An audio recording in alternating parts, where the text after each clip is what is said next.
All right, everyone. Welcome to the Sapling edition of Evergreen Perspective. We are joined today as we continue our charter review candidate series. We are joined by Amber Kent, and she's going to tell us what district she's running in, what position. How about you throw in there how long you've been in Clark County, and then just a little bit about yourself and your background. Well, my name is Amber Kent. I've been in Clark County for over 25 years now. I'm running in District 4, Position 1. I actually graduated from Battleground High School in 2001, so I guess I'm aging myself. But yeah, my background is I'm totally new to local government, and I'm a mom. I am a caregiver right now, but I have a lot of training in the medical field, EMT courses, etc., phlebotomy. But yeah, so other than that, I've been here for quite a while and interested in getting involved, more involved civically.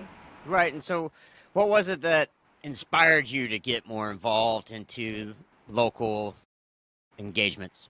You know, I guess it would be our more recent elections. I'm a little too old to be, going out and protesting, or anything of that nature.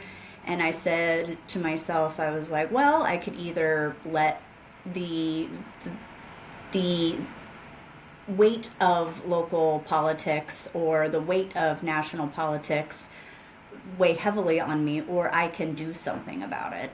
And so I reached out and got involved and became a PCO for the 18th district here in Clark County, and then just went from there.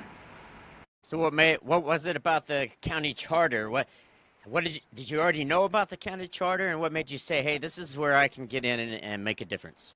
I knew a little bit about the charter. I knew that we had established it in 2014, and so knowing what little bit I know about it, I was like, this could be a place where I can help maintain the structure of our local government or affect some kind of positive change if need be. But yeah. So, in your own words, can you tell us what it is that the county charter actually does, or what do commissioners actually do on this county charter? Well, the county charter, it just basically it helps provide, like a framework for how we run the county. It helps establish checks and balances between, the executive and the legislative branches. And what was the second part of your question? I apologize. No, it's okay. What is the role? How does that affect everyday residents of Clark County? Well, I mean, it affects everyday residents in the way that it helps the local government function. It helps prevent um, corruption. So yeah, and I think we all, in our own way, want to see a more functional, less corrupt government. And sure, so what kind of approach do you bring to this work if elected to the commission? I think the approach that I would bring is hopefully a fresh set of eyes. I don't necessarily think maybe people like working class or people with my background, especially younger people, feel that they are being represented entirely within their local governments. Renters, working class people, younger people.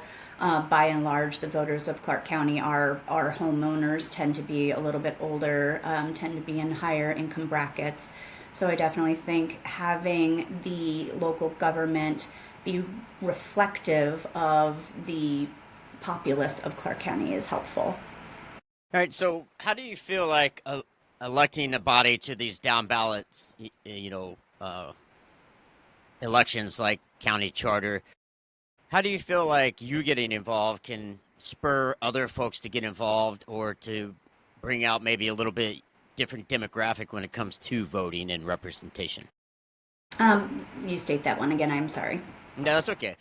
So what I'm asking about is, you specifically mentioned feeling underrepresented in local Hmm. government, and so Hmm. in doing so, how do you feel like with you coming and running for this piece, how do you feel like that can help inspire or increase the demographic representation within local government? Well, I feel like a lot of people, especially younger people, they feel like maybe they don't know enough about how their local government runs, or they don't have the time, or especially with young children, or a family, or a job, or the finances to launch a campaign. I definitely think having someone like myself step in and fill a role or show that I can fill a role will hopefully get a lot more people inspired to be like, oh, I can do that, or oh, I can learn about that thing. So I'm hoping that one day. Yeah, I think that's an admirable goal is to get more involvement at different demographic levels. We obviously need that representation up and down. And Hmm. I think you hit on a good point is that, there's a lot to launching a campaign, even in a down ballot event like this. And that can be intimidating and financially, not easy for a lot of folks. So shifting gears just a little bit, obviously there's a lot of divisiveness out here in politics in general. There Yeah. seem to be some hard lines drawn on ideology. This is a nonpartisan race, Hmm. but if elected to the commission, there's going to be varied viewpoints on there. How do you deal with disagreements in a room like that when you're passionate about one side of issues and there's somebody else that's passionate about another side of an issue? Ultimately, I think we all have to remember that this is a professional relationship that we're all going to hopefully have with each other. And we're not necessarily there to fulfill any one of our own personal agendas. We're there to serve the people of Clark County. So I think if we all kind of take that aback anytime emotions get heated or ideas and voices are raised, if we all sit back and realize that we have to keep, a respectful tone with each other and listen to each other and kind of try to see where we're all coming from different points of view, that we're all gonna hopefully be successful in what we're trying to do there.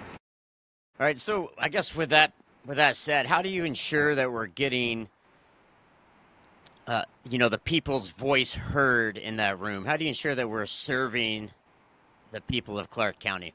I think there needs to be a community outreach. I definitely think we need to be having more public forums where we're discussing issues with our community, where the community can come and discuss issues with us. And yeah, I definitely they need to be at workable times for people who have jobs, people who have children. You know, you can't have a meeting in the middle of the day and expect a huge community turnout to to talk about issues when that's just not feasible for most people, myself included. So All right, so how why should folks care about the county charter? Like why should they care about what happens with it at all? I think people. I mean, we can only go back so far in history where before we had the charter there was a lot of underhanded shadiness. I think people should care because it keeps everybody accountable. Yeah, and so I guess, as we work to close this pod segment out, if voters are listening right now and they can take something something away from this about Amber, what's the one thing that you really want people to take out of this about you? um, I am here. I'm here for Clark County. I'm here for the people of Clark County. I'm here for everyone's best interest. And it's not up to me to decide what everybody's best interest is. It's really important that there's that community engagement and involvement. Tell me what you would like to see happen with the charter. Tell me what you want to see happen here in our own community, and I will do my best to make that happen. And so, how can folks learn more about your campaign and more about you? I am on Facebook. Feel free to also email me. And yeah. Amber, I thank you so much for coming on the Sapling edition of Evergreen Perspective. It's a fresh take. It's nice to see a fresh face in local politics getting involved. And I wish you all the best out there. Ballots are out now, so I encourage everybody to get out and vote Great. Thanks, Ben. Thanks for having me. anytime.